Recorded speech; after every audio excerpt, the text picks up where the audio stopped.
অনল, কোন সাহসে তুই একে এই ঘরের বউ করে এনেছিস? যে সাহস থাকলে একজন পুরুষ একজন নারীকে স্ত্রী হিসেবে গ্রহণ করতে পারে। অনল। হ্যাঁ মা, তোমার অন্ধ আভিজাত্যের ক্ষমতার শাসন ফলাতে গিয়ে আজ অজয় আর শিখার জীবনটা নষ্ট হতে বসেছে।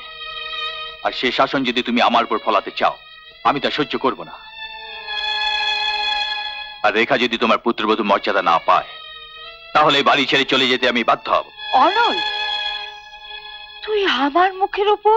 দিদি, কি হচ্ছে কি? রেখা এখন এই বাড়ির বউ, ওকে সাদরে বরণ করাই তো আমাদের কর্তব্য।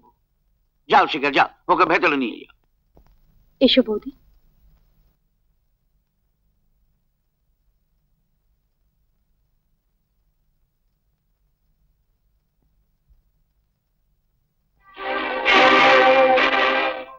রেখা, তুমি পারবে না আমার মাকে আপন করে নিতে? আমাকে তুমি আশীর্বাদ করো, আমি নিজের জীবন দিয়েও আমি যেন তোমার মা এই সংসারকে আপন করে নিতে পারি।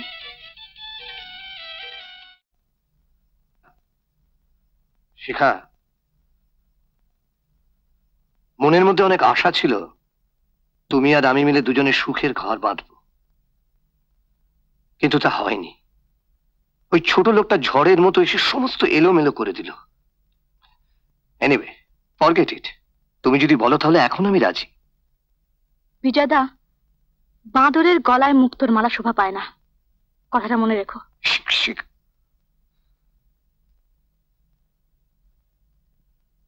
অজয়ের খাটা শুকলেও দাগটা রয়ে গেছে এখনো,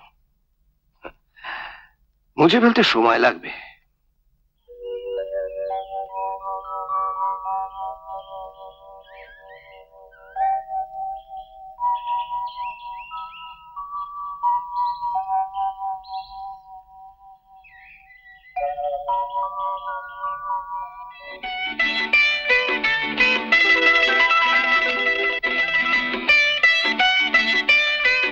অসুস্থ শরীর ঘুমোচ্ছে, থাক।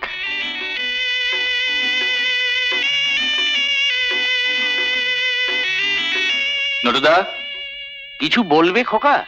হ্যাঁ, রেখার শরীরটা ভালো যাচ্ছে না, পরেশ ডাক্তারকে আসতে বলেছি। এই যে মা, ডাক্তার এলে কাছে থেকো। ডাক্তার? হ্যাঁ মা, আমি আসি।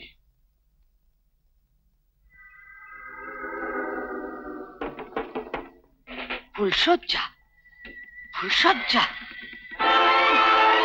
ওঠো, শিগগির ওঠো, ওঠো।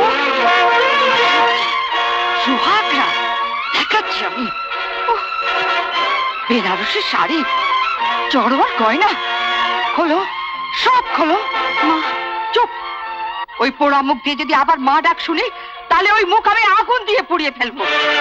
তোর ভাই আমার মেয়ের জীবনটাকে নষ্ট করে দিয়েছে, আর তুই তুই এসেছিস আমার ছেলের জীবনটাকে নষ্ট করতে। খোল, খোল শিগগিরি, গয়না খুলে ফেল।